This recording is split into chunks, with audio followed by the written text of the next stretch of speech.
Hi, I'm going to show you how to insert sleeves onto a garment, so how you can ease in a set-in sleeve.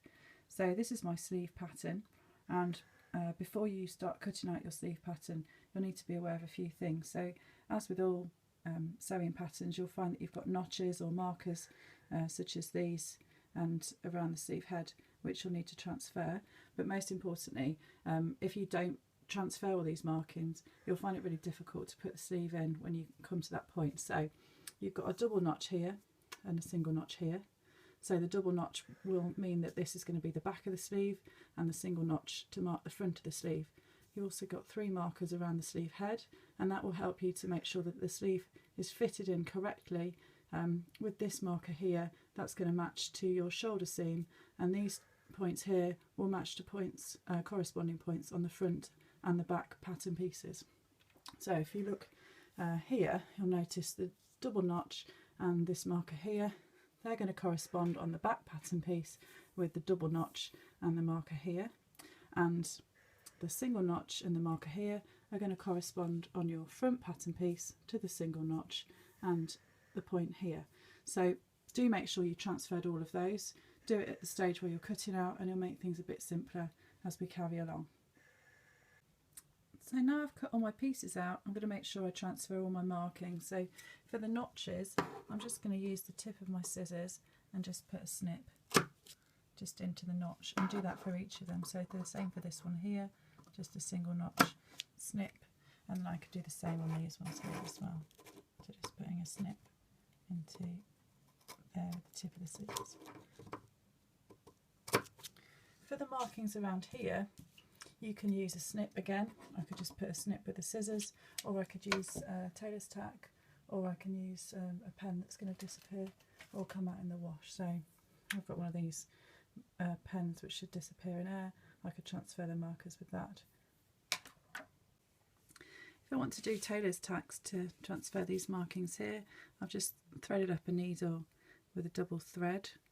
So what I mean is I've threaded the needle, and I'm going to pull it so that I've got 2 strands of thread. I don't tie a knot, I just go straight through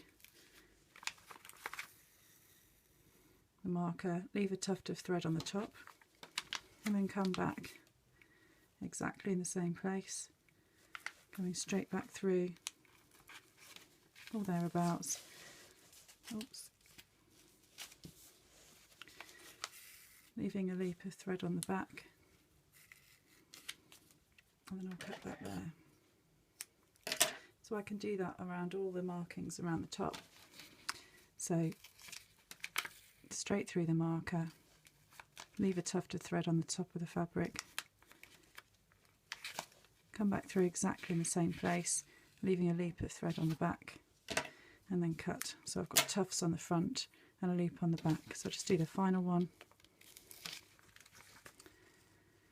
So through the marker, through the paper first, come back exactly in the same place, leaving a loop of thread on the back, and then cut my tufts here.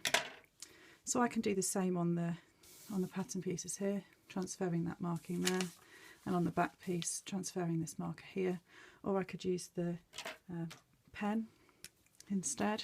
So to do that, I could just put a pin through and then put a marker here and here, marking onto the wrong side of the fabric. So obviously that's a bit quicker to do, but it depends on what type of fabric you're using, what the garment is you're making, and you should always check that it's going to come out. So sometimes obviously the purple isn't going to mark on a fabric that is purple, so I'd need to think of a different method, maybe using white chalk. So I've transferred all my markings.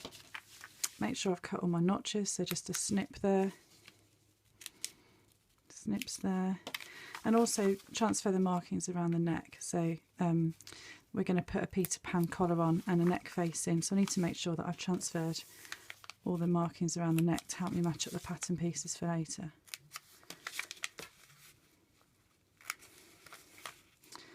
And one there for the side seam,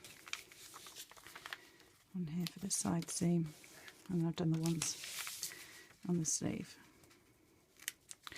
So also on this sleeve, I'm going to use this placement line here. I'm going to form a casing to put some elastic through. This is just a decorative thing we're going to do on one of our sleeves. So to mark that, I'm just going to put again a little snip to mark through, and a snip here from this side too. So now I've done that, I can take the pins out of the paper, and then very carefully I'm going to just hold on to the thread and pull the pattern paper off, leaving my tailor's tacks in the fabric. And then I need to separate the pieces, so I just pull these apart gently, leaving still a tuft of thread on the top, and I've got a loop of thread on the bottom, and then I can just put a snip in between and just do that really gently. Don't just pull them apart because you'll pull the threads out. Now on slippery fabric this is a bit more difficult and the threads tend to pull out, so again you just need to use maybe a different method, perhaps use a marker instead. So transferred the fabric, pattern markings from the paper pattern onto the fabric, and I've separated them, and I can do that on the front and back pieces if I'd done tailor's tacks there as well.